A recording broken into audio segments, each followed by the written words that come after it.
Good morning ને જય માતાજી. કેમ છો બધાય? આજે હતો રવિવાર અને આપણે આજે ખાવાતા ગાંઠિયા, એટલે હું પહોંચી ગઈ ગાંઠિયા લેવા ઝાંઝેડા રોડ. પછી હું ગાંઠિયા લઈને ઘરે નીકળી ગઈ અને પછી પહોંચી ગઈ ઘરે અને આવી અને ગાંઠિયા જો અમે લોકો નાસ્તો કરવા પણ બેસી ગયા અને ગાંઠિયા હતા, સલાડ હતું, ચટણી હતી, બે જાતની. પછી આપણે ધ્વજવંદન લગાવેલું હતું, એનોય પણ મેં લાવને શૂટિંગમાં લઈ લઉં. ત્યાં તો થોડીક વાર થયું તો વરસાદ પણ ધીમો ધીમો ચાલુ થઈ ગયો ને પછી તમે જુઓ કેટલો સરસ ધીમો ધીમો વરસાદ અને કાળા કાળા ડુબાંગ વાદળા પણ થઈ ગયા હતા. પણ વાદળા થયા એવો વરસાદ ના આવ્યો, રોડ ખાલી ભીનો કરીને જતો રહ્યો. પછી તમે જોઈ શકો છો કે વાતાવરણ કેટલું સરસ હતું ને ઉપરથી ને એવો સરસ વ્યૂ આવતો હતો. મેં દુલાવ થોડી વાર લઈ લો. પછી અમે લોકો રેડી થઈને નીકળી ગયા ભવનાથ. ચાલો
જય માતાજી. કેમ છો બધા? મજામાં? હું પણ મજામાં છું. આજે છે રવિવાર ને આપણે રજા હોય એટલે આપણે આજે આવ્યા છીએ ગેબેશ્વર મહાદેવના મંદિરે દર્શન કરવા. અને ચાલો આપણે કઈ જગ્યાએ છે એ પણ હું તમને બતાવું અને અમે લોકો દર્શન કરીએ છીએ એ પણ તમને બતાવું. મારા વિડીયોમાં તમે લોકો પણ દર્શન કરો અને આવો ગેબેશ્વર દાદા એ દર્શન કરવા. અને આ જગ્યા પ્રેરણાધામમાં આવેલી છે. તમે આપણે ઇન્દ્રા ભારતીના આશ્રમમાં કોઈ પણ આવો ત્યાંથી થોડુંક આગળ આવશો એટલે ત્યાં એક મોટો ડેલો આવે છે અને લાલ ઢોરી બાજુનો રોડ છે. એટલે ત્યાં આવો એટલે એમ કહેવાય કે પ્રેરણાધામ જવું છે એટલે ડાયરેક્ટ પ્રેરણાધામનો ડેલો આવશે એટલે આપણે એન્ટર થશું ને ત્યાં જ આવી રીતે આવી જશે. એટલે તમે જોઈ શકો છો કે ચાલો તમને હું લોકેશન બતાવું. ચાલો આપણે લોકો જઈએ છીએ ગેબેશ્વર દાદાએ દર્શન કરવા. અને આજે સાડી પણ પહેરી છે આપણે કે દર્શન કરવા જવું છે તો મેં તો ચાલ આજ સાડી પહેરી જ લઈએ. અને બહુ મસ્ત જંગલ છે અહીંયા અને ચારે બાજુ એકદમ લીલોતરી લીલોતરી પણ છે. તમે જોઈ શકો છો કે આજુબાજુનું વાતાવરણ કેટલું સરસ છે. આ બાજુ પણ એટલું સરસ છે. અને અહીંયા કેટલા બધા મંદિર છે પણ આપણે તે ગેબેશ્વર દાદાના દર્શન કરાવવા મેં તમને વાત કરું છું. એ બે દાદાને આપણે દર્શન કરીએ. ચાલો બતાવીએ. આ છે ને શિવલિંગનું ફૂલ કહેવાય છે. તમને હું નજીકથી બતાવું છું. અને ગણપતિ દાદા પણ છે, શેષનાગ પણ છે. અને આ ફૂલ જો 6 પાન છે આમાં. આ શેષનાગ દાદા છે અને વચ્ચે છે ને શિવલિંગ છે. આ એટલું અદ્ભુત ફૂલ છે કે આ ક્યાંય ફૂલ જોવા જ નથી મળતું. આપણા નસીબમાં છે કે આપણે જોવા મળ્યું છે. અને આ ફૂલ ચડાવવાથી મહાદેવ એકદમ ખુશ થાય છે.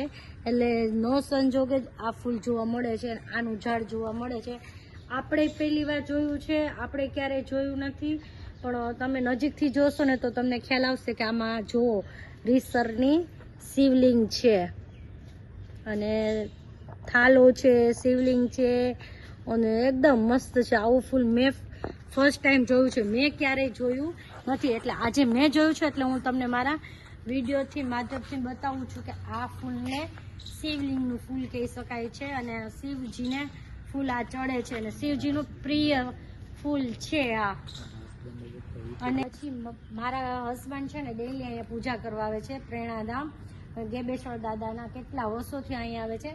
એને આ ફૂલની માહિતી હતી પણ મેં ક્યારેય નહોતું જોયું, મેં આજે ફર્સ્ટ વાર જોયું છે એટલે હું તમને બધાને બતાવું છું મારા વિડીયોમાં. અને કાલે સોમવાર છે એટલે આપણે આ ફૂલ ચડાવવાનું છે એટલે આપણે એ ફૂલ અત્યારે રાખી દીધું છે કાલ માટે. ચાલો અહીંયા પણ જો કેટલા સરસ સુંદર ફૂલ છે, પિંક કલરના છે, એકદમ સરસ ફૂલ છે. પછી રેડ કલરના પણ ફૂલ છે.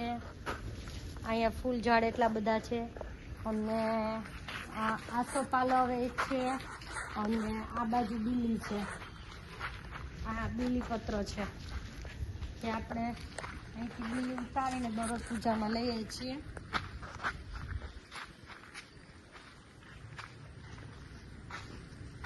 અહીંયા કેટલા બધા મંદિર છે. પછી આપણે લોકો છે ને પહોંચી ગયા છીએ ગેબેશ્વર દાદાએ. આપણે આ ફૂલ છે ને અહીંયા મંગલેશ્વરી માતાજી છે ત્યાં ચડાવવાના છે અને આ મહાદેવનું મંદિર છે જે ગેબેશ્વર દાદાનું આપણે જે કહું છું તમને એ અહીંયા છે ગેબેશ્વર દાદા. જય ગેબેશ્વર દાદા.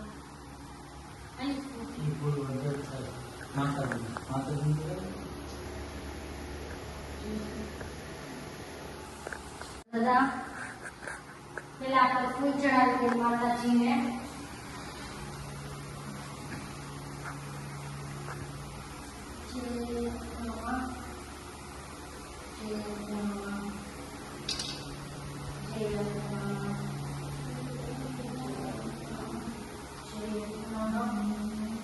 આ છે આપણા ગેબેશ્વર દાદા અને આ ગેબેશ્વર દાદાની પ્રતિમા સ્વયંભૂ છે. અત્યાર સુધી ક્યાંય દર્શન નથી કર્યા કે આટલી પ્રતિમા મોટી હોય અને આટલા સ્વયંભૂ દાદા છે.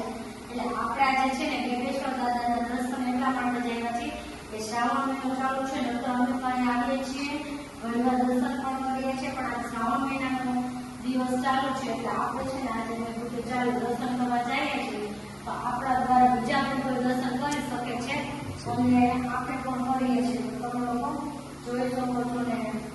નમઃ પાર્વતી પતિ હર હર મહાદેવ. અહીંયા પાર્થિવ શિવલિંગ પણ છે અને ચારે બાજુ 12 શિવલિંગ બનાવેલા છે અને અહીંયા પણ ડેલી પૂજા થાય છે અને એકદમ સરસ તમે જુઓ કે માટીમાંથી બનાવેલા છે અને અહીંયા ડેલી પૂજા થાય છે અને અહીંયા ડેલી પૂજા થાય છે. મારા હસબન્ડ ડેલી અહીંયા શ્રાવણ મહિનામાં આખો મહિનો અહીંયા પૂજા કરવા આવે છે અને અમે તો લગભગ જ્યારે રજા હોય ટાઈમ હોય ત્યારે અમારે તો દાદાના દર્શન કરવા આવવું જોઈએ એટલે અમે દાદાના દર્શન કરવા આવીએ છીએ. પણ મેં તો આજે અમે લોકો ગયા છીએ તો તમને પણ દાદાના દર્શન કરાવું. જય ગેબેશ્વર દાદા. તમને મારો વિડીયો ગમ્યો હોય તો લાઈક, શેર ને સબસ્ક્રાઈબ કરજો. જય માતાજી.